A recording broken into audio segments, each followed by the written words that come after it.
नमस्कार। साधुओं के पावन प्रसंग जिसे हम एक कड़ी के रूप में देखते चले आ रहे हैं, आज उसके 66वें भाग में स्वामी सत प्रकाशानंद जी के विषय में आगे देखेंगे। वाराणसी में 1921 में महाराज स्वामी ब्रह्मानंद जी महाराज ने कई को संन्यास दीक्षा दी। उस समय शरद महाराज ने मुझे भी संन्यास के लिए महाराज से अनुमति लेने के लिए कहा। तब मैंने कहा, महाराज ने कहा है कि माँ जितने दिन बची हुई हैं उतने दिन उनकी सेवा करो, तदुपरांत संघ में सम्मिलित होना।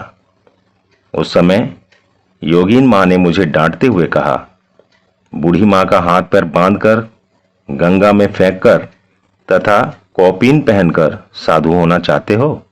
बहुत वैराग्य दिखाना चाहते हो? 1924 ईस्वी में मेरी मां की मृत्यु के उपरांत मैंने संन्यास दीक्षा के लिए प्रार्थना करते हुए महापुरुष महाराज को पत्र लिखा। अविलंब अपने हाथ से लिखित पत्र में उन्होंने मुझे संन्यास देने की इच्छा प्रकट की, किंतु मेरे दुर्भाग्यवश 1925 ईस्वी के ठाकुर की जन्मतिथि के दिन मेरी संन्यास दीक्षा नहीं हुई।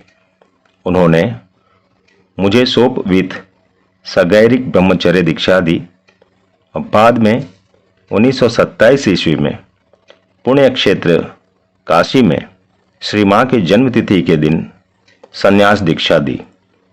महापुरुष महाराज की स्नेहशीलता की एक घटना का यहां पर उल्लेख कर रहा हूं। संन्यास दीक्षा के कई वर्षों के उपरांत मैं बेलूर मठ गया। सुबह मैं उनके कमरे में प्रणाम करने गया। प्रणाम करने के बाद उन्होंने मेरा कुशल प्रश्न पूछा। तदनंतर मेरे सामने ही उन्होंने मठ के भंडारी को बुलाकर मेरे लिए नियमित भोजन की व्यवस्था की। राजा महाराज ने एक बार कौतुक से महापुरुष महाराज को एक पत्र लिखा। घटना सामान्य होने पर भी दोनों के बीच कितना मधुर तथा घनिष्ठ प्रेमपूर्ण संबंध तथा बंधुत्व था, उसका प्रमाण मिलता है।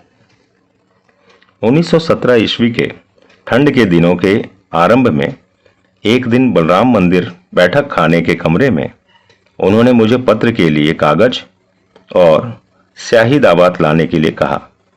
उन्होंने अंग्रेजी में बोलना आरंभ किया और मैं लिखने लगा। महाराज बीच बीच में मुझको अंग्रेजी संशोधन करने के लिए कहा करते। एक जगह उन्होंने कहा था, विल बी सक्सेसफुल। मैंने उनकी अनुमति लेकर लिखा, will be crowned with success. पत्र का शीर्षक था, to the abbot Belur monastery, Belur Math के महंत महाराज के लिए। उस समय महापुरुष महाराज बेलूर मठ के व्यवस्थापक के रूप में वहां पर थे। क्योंकि पूजनीय बाबूराम महाराज बलराम मंदिर में छोटे कमरे में रोगग्रस्त शैय्याशायी थे, पत्र का सारांश इस प्रकार था। आप लोगों के मठ में निश्चित रूप से ईसा मसीह का उत्सव मनाया जाएगा। हम लोगों का सन्यासियों का एक दल उस उपलक्ष्य में मठ में आ रहा है। आप लोगों का आतिथ्य सत्कार बहुत प्रसिद्ध है। क्रिसमस पर्व के नियम अनुसार निश्चय ही भोजन पानी की व्यवस्था होगी। विविध आमिष भोजन हम लोगों को बहुत प्रिय है। भोजन व्यवस्था की आशा से आपको आंतरिक धन्यवाद ज्ञापित कर रहा हूं। आप लोगों का उत्सव सर्वतोभावेन सफल हो, ऐसी हमारी शुभकामनाएं हैं। पत्र पूरा होने पर हस्ताक्षर करने के लिए महाराज को दिया, किंतु उन्होंने अपना नाम ना देकर प्रेमानंद नाम से हस्ताक्षर किया तथा मुझसे कहा कि जाओ बाबूराम महाराज को पत्र पढ़कर सुनाओ। बाबूराम महाराज पत्र सुनकर तथा अपने नाम पर झूठा हस्ताक्षर देखकर थोड़ा हंसे, किंतु और कुछ बोले नहीं। यहां पर विशेष रूप से देखने की वस्तु है कि बाबूराम महाराज और महापुरुष जी दोनों ही निरामिष थे। तदनंतर महाराज ने मुझे बेलूर मठ जाकर पत्र को महापुरुष महाराज को देने के लिए कहा तथा उन्होंने यह पत्र भेजा है यह बताने के लिए मना किया। महापुरुष महाराज ने पत्र को पढ़कर ही मेरी ओर देखकर हंसते हुए कहा, महाराज ने भेजा है ना? मैंने कुछ नहीं कहकर सिर थोड़ा सा नीचे कर दिया। महापुरुष महाराज समझ गए। मौनम सम्मति लक्षणम। स्वामी सतप्रकाशानंद जी 1924 ईस्वी में ढाका आश्रम में सम्मिलित हुए। 1927 ईस्वी में वाराणसी में महापुरुष महाराज से संन्यास लेकर वे मायावती अद्वैत आश्रम में प्रबुद्ध भारत पत्रिका के सह संपादक हुए। तत्पश्चात 1931 से 1936 ईस्वी तक उन्होंने रामकृष्ण मिशन दिल्ली के अध्यक्ष के रूप में कार्य किया। उन्हीं दिनों बेलूर मठ में ठाकुर के मंदिर का कार्य चल रहा था। स्वामी अखिलानंद जी ने इस कार्य के लिए बहुत दान संग्रह किया तथा मंदिर के प्राण प्रतिष्ठा के उपलक्ष्य में वे भारत में थे। तब सतप्रकाशानंद जी को बेलूर मठ से बॉस्टन और प्रोविडेंस के कार्य के लिए भेजा गया। तदुपरांत अखिलानंद जी के अमेरिका वापस आने पर सतप्रकाशानंद जी ने वॉशिंगटन डीसी में एक वेदांत केंद्र आरंभ करने का प्रयास किया। वे कहा करते, एक राजनीतिक शहर है यह, और इससे भी बढ़कर यहाँ का जनमानस अस्थायी था, इसलिए यह स्थायी केंद्र बनाने के लिए उपयुक्त स्थान नहीं था। 1938 ईस्वी में हॉलीवुड की मंदिर प्रतिष्ठा के समय अमेरिका के विभिन्न केंद्रों से सन्यासी समवेत हुए। सतप्रकाशानंद जी उन दिनों सोच रहे थे कि भारत वापस चले जाएंगे, किंतु अन्य सन्यासियों ने कहा, आप भारत वापस मत जाइए, इसी देश में कार्य कीजिए। हम लोगों का जितना भी कार्य अमेरिका में हो रहा है वह पूर्वी तट और पश्चिमी तट पर हो रहा है। मध्य तट में कोई सेंटर नहीं है। सेंट लुइस अमेरिका का एक प्रधान शहर है। आप सेंट लुइस में एक केंद्र आरंभ कीजिए। तदनंतर सतप्रकाशानंद जी हॉलीवुड से सैन फ्रांसिस्को गए। वहां पर व्याख्यान के पश्चात अशोकानंद जी ने घोषणा कर दी कि क्या यहाँ पर कोई है जो सेंट लुइस में किसी व्यक्ति को जानते हो? एक महिला ने उठकर कहा, मेरी बहन सेंट लुइस में रहती है। सतप्रकाशानंद जी उसका स्थान और $250 पॉकेट में लेकर सेंट लुइस के उद्देश्य से निकल पड़े। 1938 ईस्वी में सेंट लुइस में हवाई जहाज की सुविधा नहीं थी। सेंट लुइस पहुंचने पर उक्त भक्त महिला की बहन ने महाराज को एक होटल में पहुंचा दिया। तदुपरांत आरंभ हुआ संघर्ष। महाराज आवेग के साथ उनके जीवन संघर्ष के बारे में बताते थे। उनकी असल संपत्ति थी गुरु भक्ति और ठाकुर के ऊपर अगाध विश्वास। उन्होंने मुझसे कहा था, देखो, मुझे कोई भय नहीं था। मैं जानता था कि मेरे गुरु मेरी रक्षा करेंगे। स्वामी सतप्रकाशानंद जी स्थानीय समाचार पत्र के कार्यालय में वेदांत विषय पर एक व्याख्यान हेतु विज्ञापन देने के लिए गए, किंतु उन्होंने विज्ञापन लेने से मना कर दिया। सेंट लुइस उन दिनों बहुत रूढ़िवादी शहर था एवं वर्ण विद्वेषी भी था। महाराज ने सोचा कि होटल में रहने पर उनका पूरा पैसा बहुत जल्द समाप्त हो जाएगा, इसलिए उन्होंने एक अपार्टमेंट भाड़ा पर लिया तथा वहां पर व्याख्यान देना आरंभ किया। उन्होंने प्रबुद्ध भारत के एक ग्राहक का पता प्राप्त किया। जब वे उसके पास भेंट करने गए तब उसने महाराज से पूछा क्या आप एक सच्चे सन्यासी हैं? हाँ। तो आप मुझे कठोपनिषद के 1-2-1 श्लोक को बताइए। महाराज ने उसके साथ साथ ही कहा, अन्य श्रेयोस्यदुत्तैव प्रेष्यते उभे नानार्थे पुरुषम सिनीतः तयो श्रेया आददानस्य साधु भवति हितयैर्थायध्य उप्रेयो वृणीते। अर्थात कल्याण का साधन अलग है और भोग का साधन अलग, और वे दोनों मनुष्य को अपनी अपनी ओर आकर्षित करते हैं। श्रेय को ग्रहण करने वाला कल्याण को प्राप्त करता है तथा प्रिय को ग्रहण करने वाला यथार्थ पुरुष को प्राप्त नहीं कर पाता। वे सज्जन पहले जर्मन थे और थोड़ा बहुत संस्कृत जानते थे। महाराज का श्लोक सुनकर उस सज्जन ने कहा, आप लाखों में एक हैं। महाराज ने जोर देते हुए कहा, हाँ मैं हूं। जो भी हो। उस सज्जन ने आरंभ में थोड़ा बहुत सहायता की। तदुपरांत महाराज ने थियोसॉफिकल सोसाइटी से कुछ लोगों का पता प्राप्त किया जिनका प्राच्य धर्म से संबंध था। महाराज को क्रमशः 8-10 भक्त मिले। महाराज कहते थे कि 1938 ईस्वी में सेंट लुइस में 2 लोग ही भारतीय थे, वे और एक अन्य व्यक्ति जिसने अफ्रीकी अमेरिकी महिला से विवाह किया। अभी तो 20-25 हजार भारतीय परिवार सेंट लुइस में निवास करते हैं।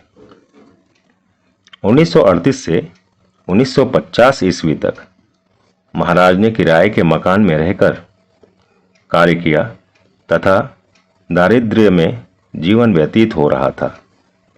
महाराज प्रातः 3-4 घंटा जब ध्यान करते थे, तत्पश्चात 10 बजे संतरे का जूस, फल, अनाज खाते थे।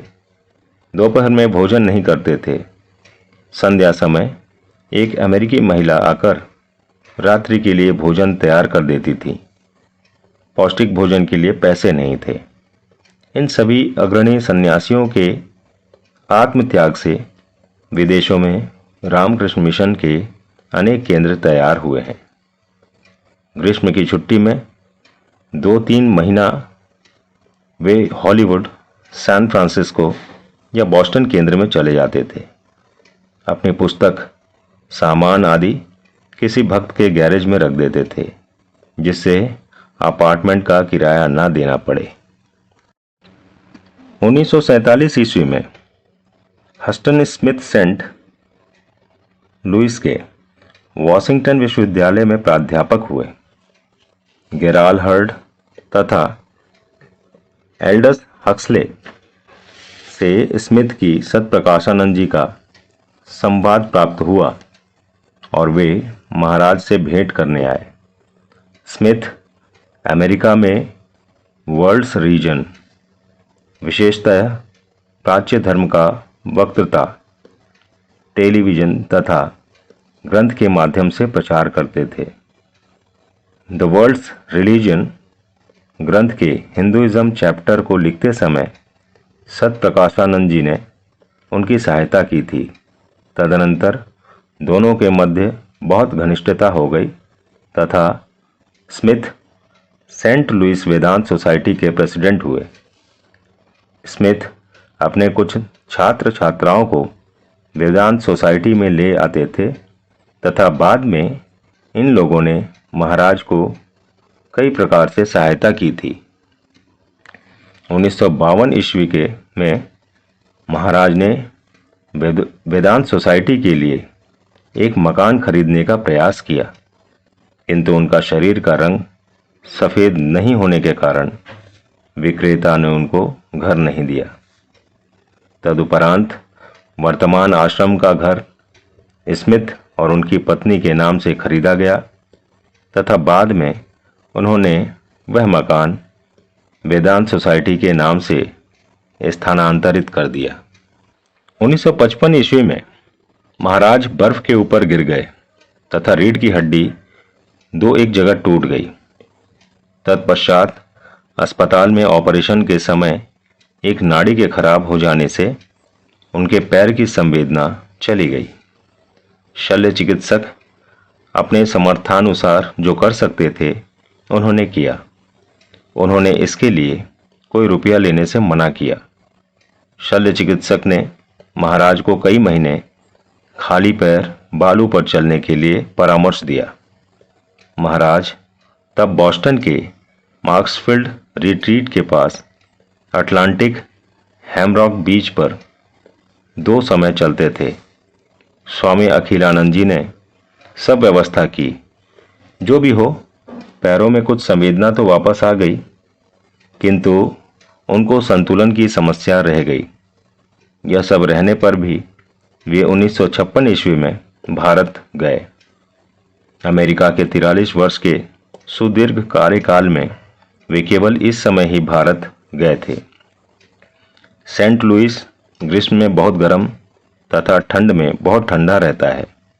महाराज ने मुझसे कहा था, एसी के लिए पैसा नहीं था, इसलिए मैं ग्रीष्म में बॉस्टन तथा कैलिफोर्निया केंद्र सेंटर जाता था।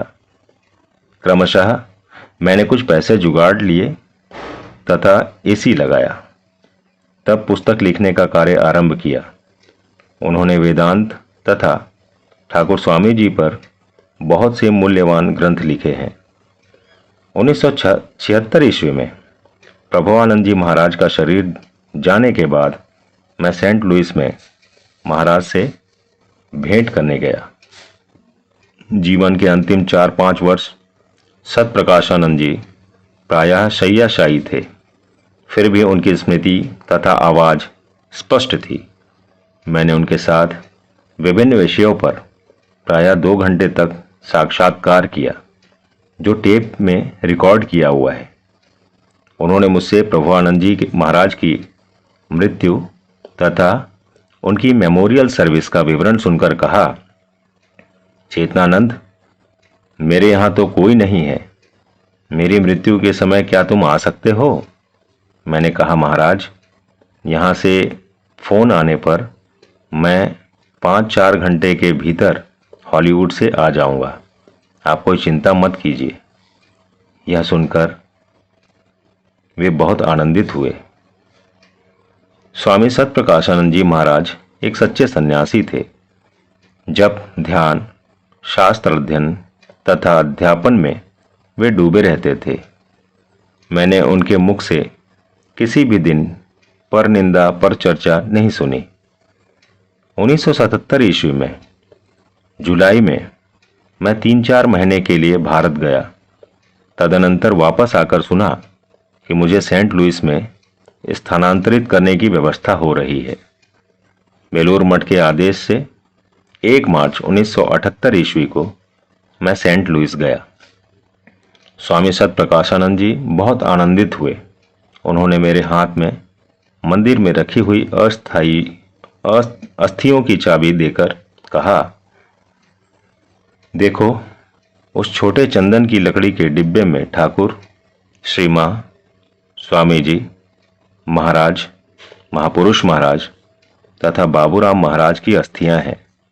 तुम प्रतिदिन प्रातः गंगा जल और सुगंधि से पूजा अर्चना करना, तदनंतर जप ध्यान करना तथा प्रार्थना के बाद फल मिष्ठान निवेदित करना। मैं 90 वर्ष का वृद्ध हूँ। मैं चल फिर नहीं सकता और ना ही वक्तृता दे सकता हूँ। तुम यहाँ के भक्तों के लिए वेदांत, ठाकुर, श्री मां, स्वामी जी के ऊपर कक्षा लो। बस महाराज ने इसी प्रकार सेंट लुइस केंद्र का भार मुझे दिया। ठाकुर की अच्छी तरह देखभाल करना और उनके भक्तों की सेवा करना मेरे ऊपर दायित्व देकर उन्होंने स्वयं को संपूर्ण रूप से मुक्त कर लिया। तदुपरांत वे 1 वर्ष 9 महीने इस धाराधाम में थे। उन्होंने किसी भी दिन कार्य के संबंध में मुझसे कुछ भी नहीं पूछा। उनका मेरे ऊपर अगाध विश्वास देखकर मैं अवाक हो गया। महाराज ने मुझसे जो कहा था, विगत 40 वर्षों 1978 से 2018 तक मैं उसका पालन करता आ रहा हूं। मैंने सेंट लुइस जाकर देखा कि महाराज ने स्वयं को गृहबंदी जैसा करके रखा है। बहुत समय तक वे बिस्तर पे ही सोए रहते थे। उनके कमरे का द्वार बंद रहता था। बगल के बाथरूम के दरवाजे से उनके कमरे में जाया जाता था। रॉबर्ट बर्निंगर ने जिस प्रकार अपने गुरु की सेवा की थी, उस प्रकार की सेवा मैंने जीवन में कभी भी नहीं देखी। वह वाशिंगटन विश्वविद्यालय के पुस्तकालय में कार्य करता था तथा बाकी समय गुरु सेवा करता था। वह महाराज के शरीर में नीविया ऑयल या क्रीम लगाकर मालिश करता था। तदुपरांत गर्म जल में तौलिया को भिगोकर शरीर पोंछता था। यही उनका स्नान था, परंतु उनके शरीर से या बिस्तर से कोई दुर्गंध नहीं आती थी। बॉब महाराज को प्रातः और संध्या को भोजन कराता था। महाराज को दोपहर का भोजन भक्तगण उनके कमरे में खिलाते थे। उनका आहार बहुत सरल और स्वल्प था। वे दिन में 4 ग्लास मिश्री का जल पीते थे तथा 2 ग्लास दूध 2 चम्मच गुड़ मिलाकर पीते थे। इतने पर भी उनको मधुमेह नहीं हुआ था। प्रतिदिन संध्या के पूर्व मैं उनको देखने जाया करता था। महाराज बिस्तर के ऊपर बैठकर रविंद्र भट्टाचार्य द्वारा गाया खंडन भवबंधन आरात्रिक सुनते थे। महाराज छोटे बच्चे जैसा सिर झुकाकर ताली बजाते थे। तदुपरांत संक्षेप में बात करते हुए वे कहते, चेतनानंद, मैं अभी जप करूंगा, तुम अभी मुझे अकेला छोड़ दो। वे उस समय राजा महाराज द्वारा दी हुई जप माला हाथ में लेकर करवट के बल सोकर जप ध्यान करते। 3-4 घंटा जप ध्यान करना उनके लिए कोई कष्टकर बात नहीं थी। इन वरिष्ठ सन्यासियों की निष्ठा तथा भक्ति हमारे लिए अनुकरणीय है। जब मैंने सेंट लुइस में व्याख्यान देना आरंभ किया, तब महाराज से कहा, आपको रविवार के दिन भक्तों को दर्शन देना होगा, आप उनके गुरु हैं। महाराज ने कहा, मैं अभी वृद्ध हो गया हूं। मैंने कहा, महाराज, मरा हुआ हाथी लाख रुपए का होता है। बॉब आपको पहिएदार कुर्सी में बैठाकर बैठक खाने में ले जाएगा। वहां आप भक्तों के साथ वार्तालाप करेंगे। उन लोगों को इससे बहुत आनंद होगा। महाराज ने मेरा यह अनुरोध स्वीकार किया तथा सभी आनंदित हुए। जीवन के अंतिम दिनों तक वे सप्ताह में 1 दिन भक्तों को दर्शन देते थे तथा उनके प्रश्नों का उत्तर दिया करते थे। महाराज के सेंट लुइस के मिनिस्टर के रूप में 40 वर्ष पूर्ति के उपलक्ष्य में हम लोगों ने एक उत्सव किया तथा उनकी स्मृतियों पर एक फिल्म बनाई। इसके बाद ही महाराज की पुस्तक Vivekananda's contribution to the present age प्रकाशित हुई। बिस्तर पर ही बैठे बैठे उन्होंने पुस्तक की एक प्रति अपने हाथ में ली और कहा, मेरा कार्य समाप्त हुआ। इतना कहकर वह एक बालक की तरह ताली बजाने लगे। मृत्यु के कई सप्ताह पहले महाराज ने मुझसे कहा, चेतनानंद, जीवन मुक्त पुरुष की मृत्यु कैसे होती है? वेदांत आदि ग्रंथों में क्या लिखा हुआ है, मुझे पढ़कर सुना सकते हो क्या? मैंने उपनिषद, गीता, विवेक चूड़ामणि, ब्रह्मसूत्र इत्यादि ग्रंथों में ज्ञानी के देह त्याग का जैसा वर्णन किया गया है, वह सब कॉपी करके महाराज को सुनाया। वे बिस्तर पर बैठे हुए यह सब एकाग्र चित्त होकर सुनते थे। राजा महाराज के कृपा प्राप्त इन महान सन्यासी को मृत्यु यंत्रणा नहीं हुई। उनको केवल थोड़ा सा त्वचा रोग की समस्या हुई, बस और कुछ नहीं। प्रातःकाल नाश्ते के पश्चात मैं अपने कमरे में अध्ययन कर रहा था। अकस्मात बॉब ने आकर कहा, स्वामी जी, आप अविलंब चलिए, महाराज का स्वास्थ्य अच्छा नहीं है। मैं अविलंब उनके कमरे में गया। नाश्ता करते समय अकस्मात उनका मुंह थोड़ा सा टेढ़ा हो गया। थोड़ी देर बाद मुंह पुनः सामान्य हो गया। हमने महाराज के चिकित्सक को संदेश भेजा। चिकित्सक ने दोपहर में आकर आश्रम में महाराज का परीक्षण किया और कहा, महाराज का हृदय अच्छी तरह से पंप नहीं कर रहा है, पानी जम गया है। दोनों पैर भी थोड़ा सा सूज गया है। पूरे दिन उनको थोड़ी तंद्रा जैसी ही थी। संध्या समय मैंने कहा, महाराज आपने पूरा दिन कुछ नहीं खाया, थोड़ा सा फल का रस पी लीजिए। उन्होंने उत्तर में कहा, नहीं, वमन हो जाएगा। रात्रि के 10 बजे महाराज की शिष्या डॉक्टर नीलिमा घोष आई। मैंने उनको महाराज को कुछ खिलाने के लिए कहा। वह बहुत प्रयास करके महाराज को थोड़ा सा संतरा का रस पिला पाई। कमरे में 2 महिलाएं आपस में बातचीत कर रही थीं। महाराज ने उनको चुप रहने के लिए कहा। महाराज के कमरे में हम लोगों ने 24 घंटे रहने का निश्चय किया। बॉब की रात्रि 9 से 12 बजे तक, टॉम की 12 से 3 बजे तक और मेरी 3 से 6 बजे तक सेवा थी।